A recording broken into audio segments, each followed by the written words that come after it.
இங்க வாத்தியாரா நடிக்கிறது எங்க வீட்டு பிள்ளை வந்து சூர்யாவும் கார்த்தி எங்க வீட்டு பிள்ளை. எங்க வீட்டு பிள்ளை வாத்தியாரா நடிக்கிறது எனக்கு ரொம்ப சந்தோஷம். தம்பி ஞானவேல் ராஜா, தம்பி கலை உலக மார்க்கண்டேயன் சிவகுமார் அவர்கள் அண்ணன் சொன்ன அடிச்சு போடுவாங்க. நீங்க சின்ன பையன் மாதிரி இருக்கிறீங்க, உங்களை போய் நான் எப்படி அண்ணன் சொல்றது? நலன் குமாரி டைரக்டர் குமாரசாமி அவர்கள் டைரக்டர். அத்தனை பேருக்கு தம்பி ஆனந்தராஜ் உட்பட அனைவருக்கும் என்னுடைய வணக்கம். கார்த்தியின் ரசிக பெருமக்களுக்கு என்னுடைய மனமார்ந்த வணக்கம், நன்றியை தெரிவித்துக் கொள்கிறேன்.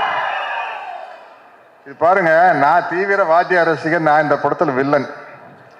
தம்பி ஆனந்தராஜ் வந்து வாத்தியார் ரசிகரா நடிச்சுக்காரு. கேட்டாரு, நான் டைரக்டர்கிட்ட கேட்டு அதை ஓபன் பண்ணலான்னு சொல்லிட்டாரு. நீங்க தலைவர் ரசிகர் தானே ஆனந்தராஜ்? தம்பி இல்லைங்க, டெஸ்ட் இருக்கு, அது உட்கார முடியாது. பாருங்க, நான் சொல்ற டயலாக் எல்லாம் எந்த படத்துலன்னு சொல்றேன். சும்மா நடிச்ச கேரக்டரா மாறும். ஏய் தோசாமி, என் தாய் எனக்கு பால் ஊட்டி வளர்த்தாங்க, இந்த நிலத்தாய் எனக்கு சோறு ஊட்டி வளர்த்தாங்கடா. இந்த தாயை விட்டு கொடுக்குற அளவுக்கு நான் கோழை இல்லடா. ஒரு பிடி மண்ணுக்காக எந்த தியாகத்தையும் பண்ணக்கூடிய பரம்பரையில் வந்தவன்டான்னா. ஏய் 100 என்ன 1000 என்ன லட்சம் பேர் ஒண்ணு கூடி படையெடுத்து வந்தாலும் இந்த இடத்தை விட்டு பிரிக்கவே முடியாதுடா. நான் ரத்த சிந்துனா அது இந்த மண்ணில் தாண்டா கலக்கும். நான் உடல் கீழே சாஞ்சா அது இந்த மண்ணை தாண்டா அணக்கும். ஏன் உயிர் போனா இது இந்த மண்ணில் தாண்டா போகும்.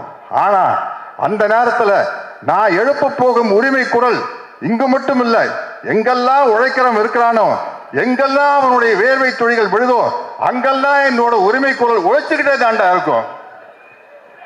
அவர் சொன்னதுல அவங்களுக்கு பாதி பேர் கிடைச்சிருக்க உரிமை குரல் படத்துல வர உரிமை குரல் பேர் சொல்லிட்டாரு. சரி, இது வந்து அவர் துப்பாக்கி சூடு வாங்கினதுக்கு அப்புறம், துப்பாக்கியால சுடுறதுக்கு முன்னாடி ஒரு அவருடைய வாய்ஸ் இருக்கு தெரியுமா? சொல்லுங்க. ஒரு படத்துல அஞ்சலி தேவி அம்மா வந்து ஒரு சர்வாதிகாரி ராணி, அவங்க தலைவர் வந்தோன்னு அவங்க மேல கத்தி எடுத்து வீசிடுவாங்க. அப்ப தலைவர் பேச ஒரு வசனம், என்னை கொல்ல இருந்தீர்களே, அதே கத்தி உங்களையும் கொல்லும் என்பதை மறந்து விட்டீர்கள். குறிவைத்தால் தவற மாட்டேன், தவறுமானால் குறிவைக்க மாட்டேன். வழிமுடி வீழ்ந்தது. மகாராணியரை வீழ்த்துவது சுலபம் என்பதற்கு அறிகுறியாக. ஆனால் ஆத்திரக்காரன் அல்ல கரிகாலன், அவன் கேட்கும் நீதியை நின்று நிதானமாகத்தான் கேட்பான். இது மகாதேவி மர்மயோகி. வாய்க்கு வந்ததெல்லாம் அடிக்கூடாது. சரி சரி, மடிச்சிருக்கு.